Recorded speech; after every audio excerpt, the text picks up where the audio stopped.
한국의 스라시 장거리 포병 배치 이제는 중국 전역이 사정거리 중국의 예상치 못한 반응이 나타났다. 미 육군이 개발하고 있는 사정거리 1000마일 1600km 이상에 달하는 전략 장거리포의 스라시 스트래터지롱 레인 지키는 위 한반도 배치 가능성이 제기되고 있다. 이보가 한반도에 배치되면 베이징과 상하이 등 중국의 주요 도시들이 모두 사정권에 들어간다. 경제전문지 포브스는 11일 현지 시각 중국과의 전쟁 미군은 1000마의 장거리포를 어디에 두어야 할까란 기사에서 미 육군은 중국이 대만을 공격하거나 중국이 주변 해역의 분쟁 지역을 점령할 경우 어떤 역할을 할 수 있을지 파악하고 있다고 했다. 그동안 중국과의 분쟁은 해상에서 발생할 가능성이 높아 육군의 역할은 미중이 전면전이 붙지 않는 한 제한적으로 여겨졌다. 그러나 육군이 개발하고 있는 사정거리 1000마일에 달하는 전략장거리포가 배치될 경우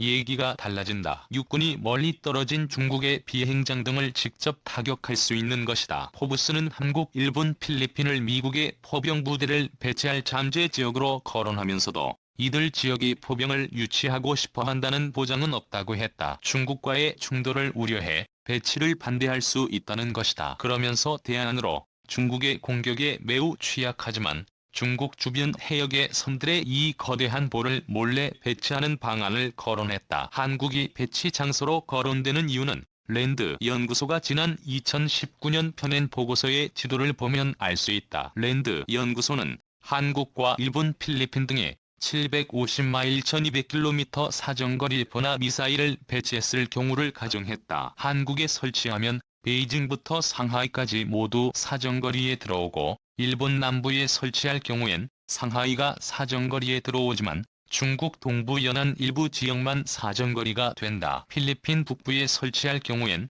홍콩 등 중국 남부 지역이 사정권이 된다. 결국 한국이 중국 핵심부를 타격하기 가장 좋은 위치인 것이다. 올 초 트위터 등에는 미 육군 미래사령부에서 개발 중인 1000마일 사정거리의 거대포의 사진이 돌기도 했다. 포는 거대한 군용 트럭이 끌고 다닐 수 있도록 설계됐고 개발 지침서로 보이는 문서에는 8명이 포병이 포를 운영하고 배나 비행기로도 운송이 가능해야 한다고 쓰여져 있었다. 미군사 전문지들은 이 장거리 전략포가 2013년까지는 시제품이 나와 실제 테스트에 들어갈 것이라고 보도했다. 이미 1600km 초장거리 대포 다연장 순항 미사일도 다 바꾼다.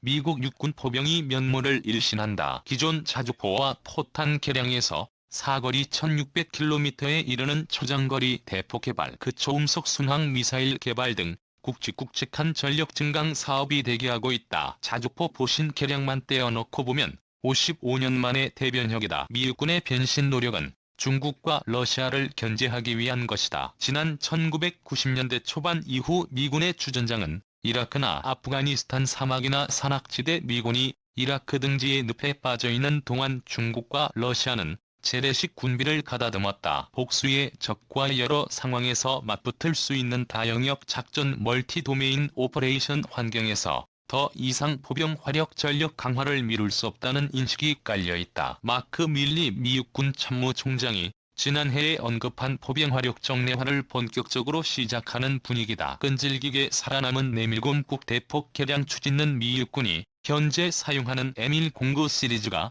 처음 나온 시기는 1963년. 물론 그동안 꾸준한 개량을 거치며 M109A7까지 등장했다. 가장 최신형인 M109 에이스분이 가장 큰 식별점은 차체 M2 브래들리 전투 장갑차에 차례를 썼다. 임무 컴퓨터와 송수신 장비들까지 개량해 더 이상 M109 시리즈를 고칠 수는 없다는 일부 평가도 나왔지만 미군은 이를 또 개량할 예정이다.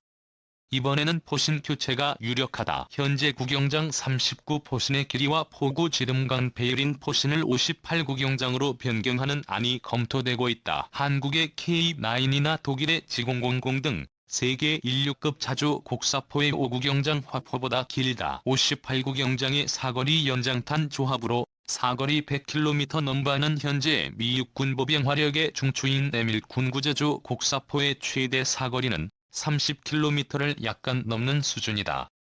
이나마 사거리 연장탄을 사용했을 경우다. 미 육군은 자주포 포신을 늘리고 보다 진전된 연장탄을 사용하면 사거리를 최대 70km까지 늘릴 수 있을 것으로 기대하고 있다. 포탄에 가속장치 램제트 엔진을 달면 사거리는 130km까지 늘어난다. 여기에 한두 부분을 진흥화할 경우 자주포에서 쏘는 포탄은 단순한 포탄이 아니라 초정밀 미사일과 같은 위력을 발휘할 수 있다. 단연장 로켓 사거리도 150km까지 증대는 현재 미군이 운영하는 다연장 로켓에 에메랄드에 장착되는 로켓의 사거리는 70 수준이지만 오는 2020년부터는 150km로 늘어난 개량형을 쓸 수 있게 된다. 단연장의 로켓과 조합으로 탑재되는 에이트킴스 미사일의 사거리도 지금의 300km에서 499km까지 늘릴 생각이다. 더욱이 사거리를 더욱 늘릴 수도 있다. 미국과 소련이 1987년 체결한 중거리 핵전력 포기 협정에 따라 사거리 5,500km 위중 단거리 탄도미사일 생산과 실전 배치를 금지하는 조항이 영향받아 공표 사거리를 500km로 조절할 가능성이 짙다. 도널드 트럼프 미 대통령이 최근 며칠 동안 중거리 핵전력 조약 IMF 파기를 지속적으로 요구하는 그것도 미 육군에 채워진 족쇄를 풀고 마음껏 기술을 동원해 장거리 투사무기를 만들겠다는 의지로 읽힌다. 사거리 1000km 전략형 전술무기 2020년대 후반 등장는 미 육군은 다영역에서 적을 선제 공격하는 용도로 장거리 전략 대포 연구에도 일찌감치 들어섰다. 하지만 공기의 저항이나 중력을 이겨낼 대포를 제작할 수 있을지는 의문이다. 초장거리 전략 대포의 형태와 작동 방식에 대해서는 아직 알려진 게 많지 않다. 초장거리 대포는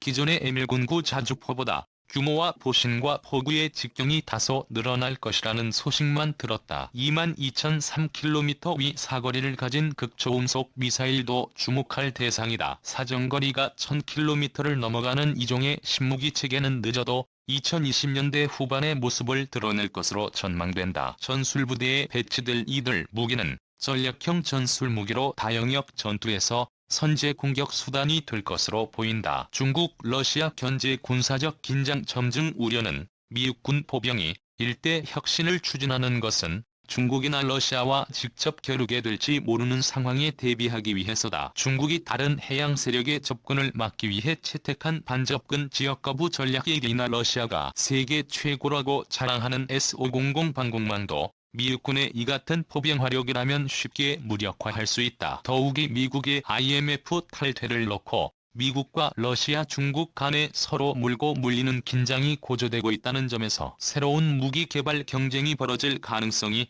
보다 짙어할 수 있다.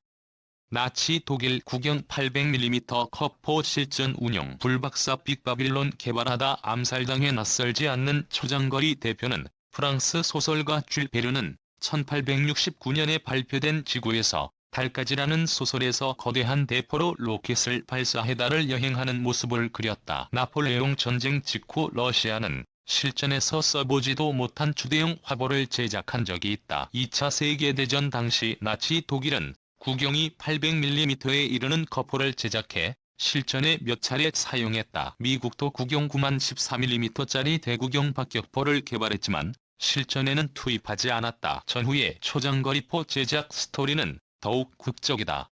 캐나다 태생인 제럴드 빈센트 불 박사가 주인공이다. 공기역학과 탄도의 움직임에 대한 천재성을 인정받아 미국으로 영입된 그는 대포 발사 우주 운반체 실험에 주도적으로 참여해 1960년대 초에는 퇴역한 해군 전함에서 떼어낸 16인치 함포로 포탄을 160km 상공으로 보내는 계가를 올렸다. 불 박사는 다른 연구로 미 해군 구축함 한보의 사거리를 늘리는 프로젝트에도 영향을 미쳤다. 그러나 미국 정부가 베트남 전쟁 비용을 대느라 연구 예산 지원을 중단하며 불 박사는 인생의 전기를 맞았다. 세계 각국의 러브콜을 받은 그가 최종적으로 안착한 곳은 이라크. 사담 후세인의 적극적인 지원 아래 구경 1000mm에 2100톤의 무게를 가진 빅 바빌론 대포 개발에 나섰으나 한창 개발이 진행되던 1990년 괴한의 총을 맞아 죽었다. 이스라엘 첩보기관의 소행임이 유력하다는 정황은 많지만